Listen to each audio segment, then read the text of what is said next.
दोस्तों नमस्कार। प्रखर आस्था देख रहे हैं आप। मैं हूं विमलेश शुक्ल। आज कहानियों के क्रम में मैं कहानी जो सुनाने जा रहा हूं वो चक्रवर्ती सम्राट राजा रघु की कहानी है। और ये वही राजा रघु हैं जो मर्यादा पुरुषोत्तम प्रभु श्री राम के प्रपितामह थे और रघुकुल का नाम भी इन्हीं के नाम पर पड़ा।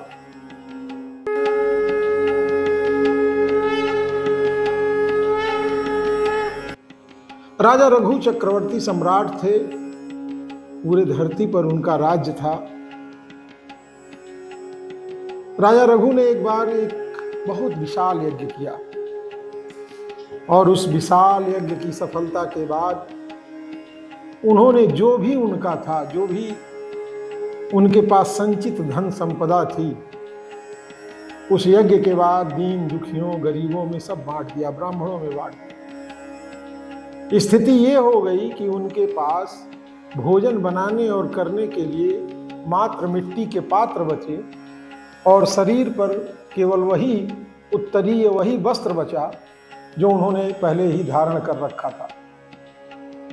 सब कुछ बहुत आनंद पूर्वक बीत गया। यज्ञ की संपन्नता के बाद प्रजा में भी हर्ष था। लोगों को अपेक्षा से ज्यादा दान मिला। राजा रघु सब कुछ न्यौछावर करने के बाद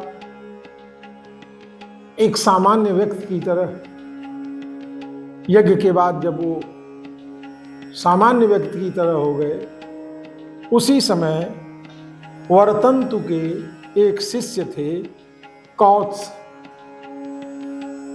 ब्राह्मण कुमार थे, ऋषि के पास शिक्षा ग्रहण कर रहे थे। शिक्षा ग्रहण करने के बाद जब उन्होंने आश्रम से विदा होने का समय आया तो उन्होंने गुरुदेव से प्रार्थना की कि आपने मुझे बहुत सारी विद्याएं सिखाई। 14 तो अमोघ विद्याओं का आपने मुझे दान दिया है जो मैंने आपके पास रह करके सीखा है। तो मैं गुरुदक्षिणा चाहता हूं कि आप गुरुदक्षिणा में कुछ हमसे मांग लें। ऋषि श्रेष्ठ वरतंतु ने कहा कि वत्स कौत्स, तुमने इतनी मेरी सेवा की है जितना कोई नहीं करता है, और क्या चाहिए। तुमने इतना अच्छे तरीके से रह करके यहाँ अध्ययन कर लिया, तुम्हारा अध्ययन पूरा हो गया, तो अब मुझसे तुमसे कुछ चाहिए नहीं। मुझे जो चाहिए था उससे ज्यादा तुमने दे दिया। लेकिन कौत्स तो गुरुदक्षिणा देने पर अड़े थे। बार बार कौत्स के आग्रह पर वरतंतु को भी थोड़ा सा गुस्सा आ गया। उन्होंने कहा चलो ठीक है, तुमने 14 विद्याएं मुझसे सीखी हैं, तो हर एक विद्या के बदले 1-1 करोड़ स्वर्ण मुद्राएं तुम मुझे दे दो। कौत्स तो मुस्कुराए, उनको अपेक्षा भी नहीं रही होगी, लेकिन अब गुरुदक्षिणा की बात थी तो उन्होंने कहा ठीक है, कोई उपाय तो किया ही जाए। तो ब्राह्मण कुमार कौत्स को भी पता था कि राजा रघु चक्रवर्ती सम्राट हैं और बड़े दयालु और दानी हैं। तो इतने पर ही उन्होंने ये निश्चय किया कि क्यों न चल करके राजा रघु के सामने ये प्रस्ताव रखा जाए और उनसे दान दक्षिणा लेकर के गुरुदेव की गुरुदक्षिणा पूरी की जाए। आश्रम से निकले कौत्स, अयोध्या पहुंचे, उस जगह पहुंचे जहां यज्ञ हुआ था। राजा रघु वहां मिले। उन्होंने ब्राह्मण कुमार को देखा, बड़े प्रसन्न हुए। प्रसन्नता की सीमा न थी। उन्होंने बड़े आदर पूर्वक ब्राह्मण कुमार को प्रणाम किया, आसन दिया। वो मिट्टी का गेड़ुआ होता है, उससे उन्होंने उनके पांव का प्रक्षालन किया, पूजा की, तिलक किया और बहुत ही विनय पूर्वक उन्होंने कहा कि आपके यहाँ आने का उद्देश्य क्या है, कृपया बताने का कष्ट करें। इधर कौत्स ने जब देखा कि कौत्स को जब कौत्स ने देखा कि भाई महाराज की तो ये बड़ी सामान्य परिस्थिति आ गई है। एक चक्रवर्ती सम्राट मिट्टी के पात्रों का उपयोग कर रहा है, शरीर पर कोई आभूषण नहीं, कोई वस्त्र नहीं, एक उत्तरीय वही धारण किए हुए हैं। वहां पहुंचने के बाद कौत्स को पता चला कि राजा रघु ने तो सर्वस्व दान कर दिया, इनके पास अब कुछ है ही नहीं, भौतिक जगत।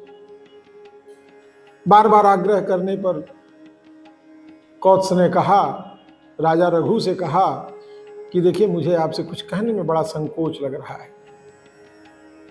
लेकिन सत्य बात यह है कि मैंने अध्ययन के बाद जब अपने गुरु से, वर्तंतु से कहा कि आप हमसे गुरु दक्षिणा मांगे, तो उन्होंने कहा कि एक एक विषय का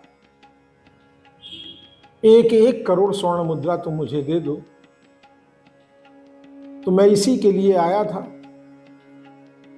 राजा रघु ने 2 मिनट विचार किया, उसके बाद उन्होंने कहा कि आप 3 दिन तक हमारे अग्निशाला में निवास करें और मैं प्रबंध करता हूं। राजा रघु ने फिर अपने सहचरों को बुलाया जो उनके यहाँ सेनापति थे और लोग थे। उन्होंने एक मंत्रणा की। राजा रघु ने कहा, देखो यज्ञ में तो पूरे जहाँ भी जो भी राजा था उसने पूरा सहयोग दिया, पूरा कर दिया, तो दोबारा कर लेना उचित नहीं है। लेकिन एक चीज है कि मैंने कुबेर से आज तक कर नहीं लिया है, और मैं चक्रवर्ती सम्राट हूं। कुबेर भी यही निवास करते हैं हिमालय पर, तो हिमालय भी तो चक्रवर्ती सम्राट के क्षेत्र में आता है।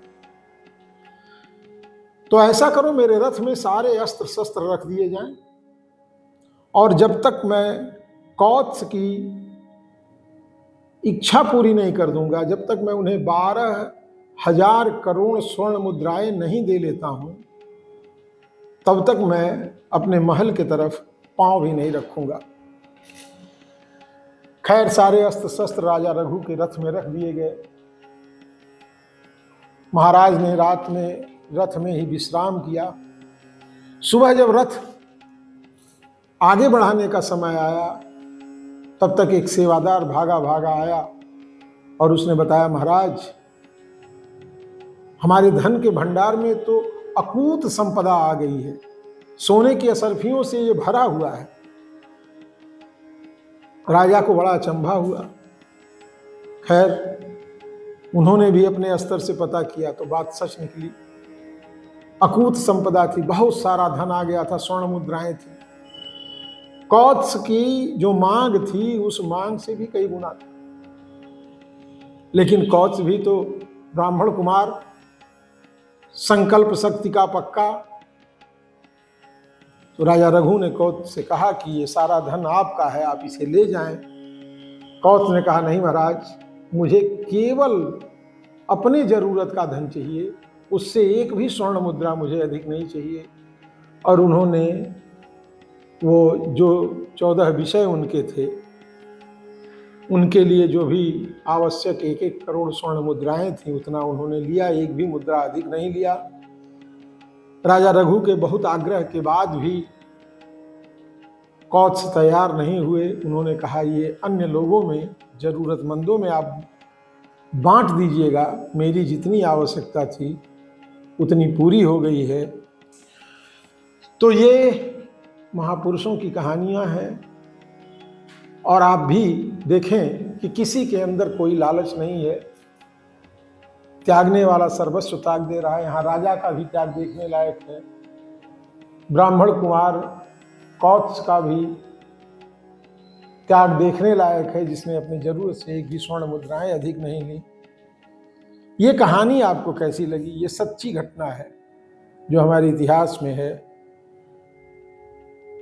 तो अगर इस कहानी को आप हमारे YouTube पे देख रहे हैं तो हमारे चैनल को सब्सक्राइब कर लें। अगर आपको ये कहानी अच्छी लग रही है तो चैनल सब्सक्राइब कर लें। फेसबुक पे देख रहे हैं तो हमें फॉलो करें, लाइक करें। और ये कहानी आपको कैसी लगी कमेंट में ज़रूर बताएं।